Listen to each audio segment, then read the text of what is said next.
Creativity isn't something we can put to one side in education. It has to infuse education and be part of it.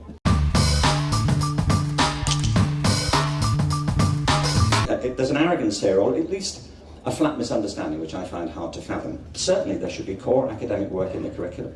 Absolutely there should be.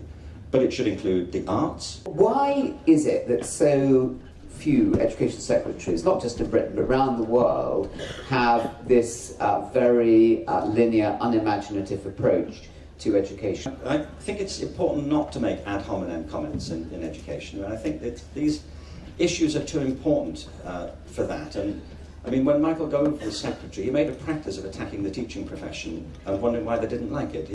One of the reasons that education has become such a strategic issue is this view that somehow if we don't get the education system right, we are economically doomed. And so politicians tend to focus on the things that they think are going to be of most use economically: science, technology, engineering and math. And they are important. It's what I keep trying to say. These are a necessary but not a sufficient condition for an education system. But it's also important we should involve them in the arts. I mean, if you want to understand yourself and the cultures around you, you have to engage with music and art and poetry and dance. And by the way, for some people, this is their love. This is what they're good at. And so what people argue is to put A into STEM so it becomes STEAM.